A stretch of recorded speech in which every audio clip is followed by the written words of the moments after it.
This week, I'm delighted to say we get to speak to Michael and Elizabeth King. Many of you may not know them both, so would you like to tell us how long you've been in Manchester for and how you connected with Life Church? We moved to Manchester the day before the start of lockdown 1. Wow. So we connected to Life Church through an introduction from Neil from the Ormskirk Church. So I know that's a mutual friend. Very good. Well, and it's been, I think you've done amazingly in the way you've sort of sewn in the midst of a very strange season. So for those of us that have managed to connect with you a bit and get to know you, it's been brilliant to be able to do that. You've spent quite a time of your life overseas. It'd be great to hear a little bit about where you've been and what you've been up to. Sure. Whilst I was at university in Liverpool back in the 80s, I attended a prayer meeting that was all about Cambodia. At the time, Cambodia was a really hopeless place, a really broken and isolated country. And I remember leaving that meeting with a strong conviction that I needed to respond in some way to the situation there. Long story short, through the financial and moral support of church friends in Chester, we got to join an organisation that was working in Cambodia. And in 1995, we moved to Phnom Penh, the capital city, where we were based there for the next 16 years. Got to work in different things. I was involved in helping to set up and run a craft business that created some employment and economic benefit to rural communities, and also opened up opportunity for further development and church contact with people in those communities.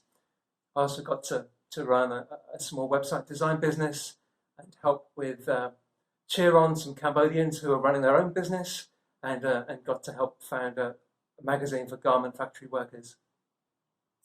So I was engaged in various work, but for most of my time I was involved in teaching and in training at various levels of the government system.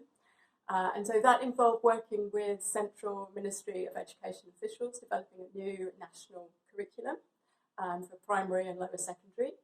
And then for a number of years I was working in various government primary schools in and around the capital, Phnom Penh, providing in-service training to teachers, and also establishing an accelerated learning programme to enable out-of-school children and youth to go back to school to complete their schooling. And then I was offered a place to do some further study at Melbourne Uni, and that took us to Australia, where we lived for 6 years before returning to the UK. And when was it you returned to the UK? Pretty recently? End of 17. Great. It would be great to hear a little bit about your own personal faith journeys. Maybe just a couple of things that have been significant for you both would be great to hear. I remember, even in pre-teens, having a sense of committing to following God in his ways. But I found it's a kind of a commitment I've needed to revisit in different ways at different times.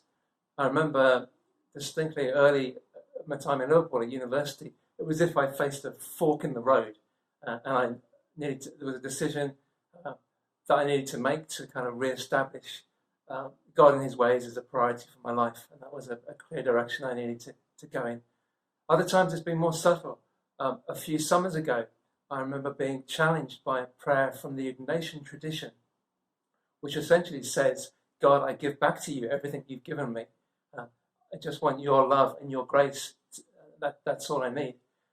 And to be honest, at the time, I had to say to God, I can't really pray that prayer at the moment. So I found I had to go away, reflect afresh on what was important to me, and kind of recommit, following God in his ways, commit myself to that again. So for myself, I've made a commitment as a child to follow Christ. But one of the things that has and continues to be significant for me is having a community of faithful people around me, particularly those very safe, deep friendships that enable mutual growth, development and accountability. And probably of those, Michael's the most significant. But another is actually learning to hold things lightly. And I think with that go lessons in obedience to what God is saying and growing trust in him. That's often tough, but I've often found that it's in those times where I've learned to draw closer to God. Wow, there's some great stuff in there from both of you. Thank you.